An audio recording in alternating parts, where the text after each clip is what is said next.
ቢቻል ደግሞ እኔ አሁን የምመክረው እንደውም የገንዘብ ማሰባሰቡ ልክ አሁን ብፁዕ አቡነ አብርሃም ቁጭ ብሏል ለሚያሰባሰቡት አቡነ አብርሃም ሲላቸውን ላይቭ ላይ ቁጭ ብሏል ለሚያሰባሰቡት ልክ እንደዚህ ሁሉ ሊቃነ ጳጳሳት ቁጭ ብላችሁ ታሰባስቡ። በቃ ዋጋ ክፈሉ፣ ሰው ይመን። አሁን ሊቀ ሊቃውንት ስምዐኮነ መላክ ከኛ ጋር እኩል ቁጭ ላይቭ ላይ ብፁዕ አቡነ አብርሃም አብረውን ቁጭ ብሎ ከኛ ጋር ከተሻለ አባቶች እንደዚህ ብታረጉት ነው። ለምን የሌብነቱ መጠን ለመቀነስ በጣም ቤስት ወይው ይሄ ነው። ራሳችሁ በአካላት እንዳርጋችሁ እኛ መናገር ይቻላል መሀል ላይ ግን ተገኝታችሁ በአካል እንዲህ ቢደረግ ጥሩ ነው። ሁለተኛ ይለያል፣ እኔ ትንሽ ለየት ይላል፣ ግን እንደ ሀሳብ ግን ላንሳው። ለምንድን ነው የጠቅላይ ቤተ ክህነት ገንዘብ ለዚህ ነገር የማይውለው?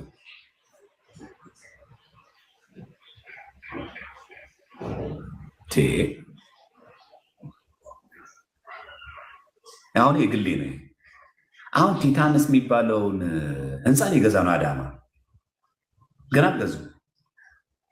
ከሰው እንደዚህ አምጡ ከማለት ጠቅላይ ቤተ ክህነት ከበጀት ከደሞዝ ያለፈውን ብር ያ ሁሉ ብር ከማጠራቀም ለምንድን ነው አዳማ ላለችው ቤተክርስቲያን ማለት አንድ ቤተክርስቲያን ላለችው ከዛ በረጅም ጊዜ ብድር የሚመለስ ያለ ወለድ?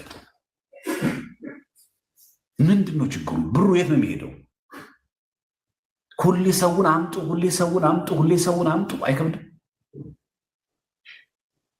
አተም ቢሆን እሺ፣ ተቸግረን ቢሆን እሺ ያስኬዳል። ቀይ አዳማ እንደዚህ የተቸገራችሁ ሰዎች እንደዚህ በቃ ህንፃውን ለመግዛት ነው የፈለገችው። ይሄን 2.5 ሚሊዮን እንኩ ይሄ ደብር በየወሩ እንዲያደርገ ወደ ጠቅላይ ቤተ ክህነት ይሄን የተበደረው ብር ይመልስ። አይቻልም እንዴ? መያዣስ አቡነ ጎርጎርዮስ መያዣ አይደል? እሳቸው ከካርታ አይበልጡ? የምስራቅ ሸዋ ሀገር ውስጥ ሊቀ ጳጳስ ናቸው። መያዣ አይሆኑም እሳቸው? ህንፃው ተለቅቶ ብትም አይጠፋ። እንግዲህ የቅዱስ ገብርኤል አዳማ ያለው ደብረ ሰላም የግለሰብ አይደለ ወይ? ይዞ ይጠፋብናል ሀገር ይቀራ ምንለው አይደለም፣ የደቡ ነው። የት ይሄዳል? ህንፃው እኮ ራሱ ኪራዩ እኮ ይመልሳል እኮ ብሩ። ሁሌ ለማኝ ግን መሆን አይከብድም? ሳናጣ ያው የሁል ጊዜ ህመሜን ልንገራችሁ ብዬ ነው። በጣም ነው የሚያሳዝነው ሆነ። ኢቨን ቢሆንስ ቁልቢ ገብርኤል በዚህ ወር በዚህ ታህሳስ ገብርኤል የምታስገኘውን ገቢ ከወር ወጪ ውጭ ያለውን ለአዳማው ለዚህ አበድረው ስጠው፣ ወይ ወደ ጠቅላይ ቤት ነው ከጠቅላይ ቤት ወይ ይሰጥ። የዚህን ክብረ በዓል ንግስ እስቲ ለዚህ ህንፃ አውለው። ቤተክርስቲያን አንድ አለች እንዴ? ስንት ቤተክርስቲያን ያለች? የት ይሄዳል ብራችን? ያ ሁሉ የሚገባው ብር፣ ያ ሁሉ የሚገባው ዶላር፣ ያ ሁሉ የሚዛቀው ብር ምን አለ ቢውል ለዛ?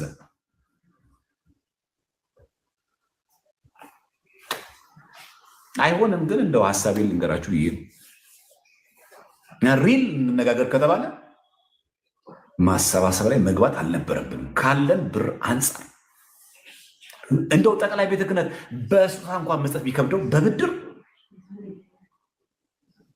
እሺ፣ ስጦታሽ ይከበደው እንበል።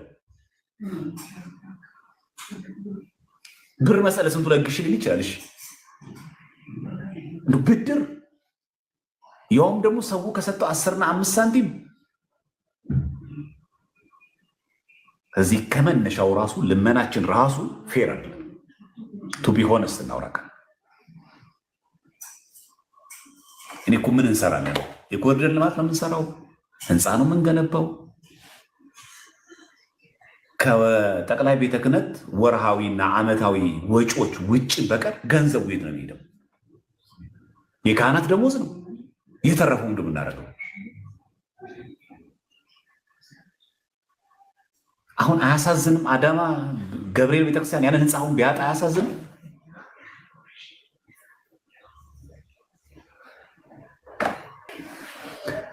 ስለምን ራሱ አያምርብንም በእውነት።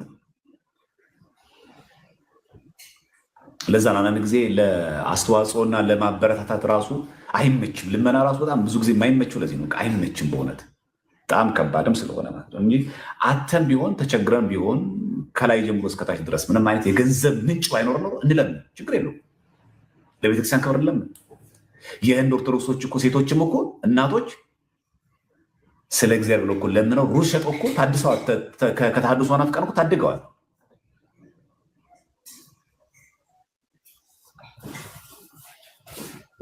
እንደውም ባለፈው ጊዜ ዝም ብሎ አሁን የህገ ወጥ ሲመት ምናምን እያደረጉ ከሚሄዱ በዚህ ነገር እንትን ቢሉ ጥሩ ነበር።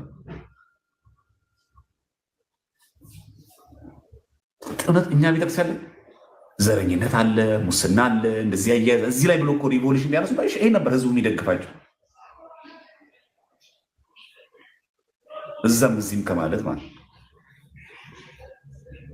እና ለቤተክርስቲያን ቅድሚያ እንስጥ እባካችሁ። ምናልባት እዚህ የምትሰሙን ድንገት እድሉ የገጠማችሁ ለጠቅላይ ቤተ ክህነት የቀረባችሁ ብፁዓን አባቶችም ድንገት ከደረሳችሁ መልእክት እንደ የቅዱስ ሲኖዶስ አጀንዳ ቢሆን ሰው መረረው። በዚህ ኑሮ ውድነት ሁሌ አምጣ ማለት ይከብዳል። ሁሌ ገንዘብ መጠየቅ በጣም ከባድ ነው። ገንዘብ አለን፣ ለሁሉም ብር ስጡ አይደለም። አስፈላጊ ለሆኑ ወቅታዊ ለሆኑ አንገብጋቢ ለሆኑ አብያተ ክርስቲያናት መዋጮ ሲደረግ ጠቅላይ ቤተ ክህነት አቅም በሚችለው መንገድ የመደገፍ ግዴታ አለበት። አውቃለሁ፣ ለገዳማት እንደሚረዳ አውቃለሁ። ለአንዳንድ ገዳማት ጠቅላይ ቤተ ክህነት ወራዊ በጀት እንደሚመድብ አውቃለሁ። እሱን አውቃለሁ። ከበጀቱ መድቦላቸው ግን አቅማችን ይሄ ብቻ አይደለም። ከዛም በላይ አቅም አለና አቅማችን እች ብቻ አለች።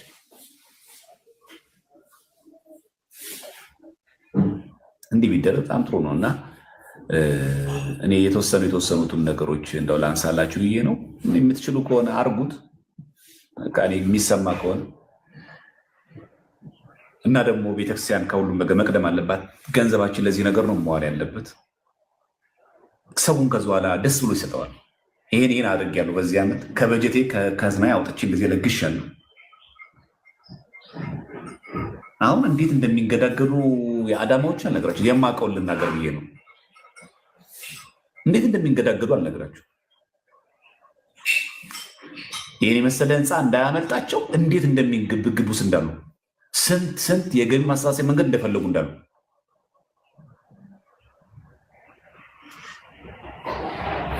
እንግዲህ እግዚአብሔር ይርዳቸው። አባታችንም እግዚአብሔር ይጠብቅልን። እንግዲህ መላከ ምሕረት ቆሞስ አባ ዜና ማርቆስ እግዚአብሔር ይጠብቅልን። እንግዲህ ያሰቡትን ሀሳብ ለቤተክርስቲያን የተቆረቆሩትን እርሱ እግዚአብሔር ያሳካሉት። እንግዲህ በዚህ የምትገኙ ደግሞ ሄዳችሁ በአካል ተገኝታችሁ እዛው ናዝሬት አዳማ ማለት ነው ገብርኤል ንግስ ስታነግሱ ይነግሯችኋል። እዛው ገለጻ አውደ ምሕረት ላይ ክብረ በዓሉ ንግስ ታቦት ሲወጣ ያለው ነገር ስለሚነግሯችሁ ለቤተክርስቲያን የሚገባው ነገር አድርጎ ሳትሰስቱ። በውጭ ሀገርም ያላችሁ ሰዎች ከደብሩ ጠይቃችሁ ወደ ደብሩ አካውንት ላይ አሰባስባችሁ በማህበር ሊሆን ይችላል፣ በአብሮ የስራ ቦታ ሊሆን ይችላል። በደንብ አድርጋችሁ ብታሰባስቡላቸው ህንፃውን ብናገኘው ጥቅሙ ለቤተክርስቲያን። ይህን ለመርዳት የአዳማ ልጅ መሆን አይጠበቅብን። የቤተክርስቲያን ልጅ መሆን ራሱ በቂ ነው። በየትኛውም አጽናፈ ዓለም የምንገኝ ማለት ነው፣ በየትኛው ክፍል የሚገኝ ሰው ይሄንን ህንፃ ገቢ ብናደርግ የኛ ቢሆን ከልመና እንወጣለን። ዣንጥላ ዘቅዝቀን መለመን እናቆማለን። ህንፃው ራሱ ብቻውን ችሎ ቤተክርስቲያን ቀጣለን። ለሀገረ ስብከቱ ይጠቅማል፣ በጣም ይጠቅማል። በዚህ ኮፕቲኮች ታውቃላችሁ፣ ግብጾች በጣም እንዴት ጎበዞች እንደሆኑ። አንዳንድ ሰዎች መጀመሪያ ሰው ላይ ብንሰራ ኖሮ እንደዚህ አንቸገር ነበር። የኮፕቲክ ኦርቶዶክስ ዲቪ ደርሶት አሜሪካ ቢሄድ ወደ ኮፕቲክ ቤተክርስቲያን አካውንት ላይ አሳት በኩራት የማስገባት ግዴታ እንዳለበት ያውቃል። የኮፕቲክ ኦርቶዶክስ አውስትራሊያ እየኖረ ለግብፅ ኦርቶዶክስ ቤተክርስቲያን አካውንት ላይ አሳት ያስገባል። ሰው ላይ በትክክል መጀመሪያ ሰርተን ቢሆን ኖሮ ስለ አስራት ስለ በኩራት ጥቅም ቢገባው ኖሮ እዚህ ልመና ውስጥ አንገባም። ለምን ለማን እንደሚሰጥ ያውቀዋል። ለምን እንደሚሰጥ ያውቀዋል። ለምን አገልግሎት እንደሚውል ያውቀዋል። አሁን እኛ ምን አደረግ ነው? ከፈረሱ ጋር ሆነ ህንፃ ላይ አተኮርንና ሰው ተረሳ። ብንለምንም አያምርብንም፣ ለምንንም አይሰጡንም። እግዚአብሔር በዚህ አይደሰትም። በነገራችን ላይ ሰው ላይ እንስራ። ማህበራዊ ሚዲያውን አትናቁት አባቶቻችን። ሰው ያለው ሚዲያ ላይ ነው። እቺ አንድ ለእናቱ አለችን የኦቲሲ እስችን አንድ ለእናቱ እንኳን ቢያንስ እንኳን ዘመኑን የዋጁ ትምህርቶች ነው። ተናፋቂ የሆነ መንፈሳዊ መርሃ ግብር የሚከናወንበት ይሁን። የግብፅ ኦርቶዶክስ ቤተክርስቲያን አጋፔ የሚባል ሲቲቪ የሚባል 4 ቻናል አለ። 2% ያሉት ኦርቶዶክሶች 4 ቻናል ያላቸው 4 ግን 2% ናቸው። እኛ አንድ ለእናቱ ነው ያለች።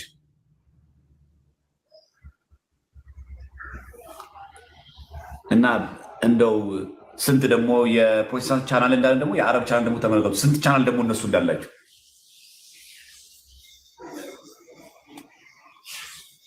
ስለዚህ በዚህ መንገድ ብናደርገው ጥሩ ነው። ሌላኛው ለቤተ ክርስቲያን ብለን እስካረግን ድረስ ራሳችን ለቤተ ክርስቲያን አገልግሎት ለይተን በቃ ለቤተ ክርስቲያን ከሆነ ለቤተ ክርስቲያን እናውለው። ሳትፈቅድልን ቤተክርስቲያን ሳትወስንልን በግላችን ምንም አናርግ።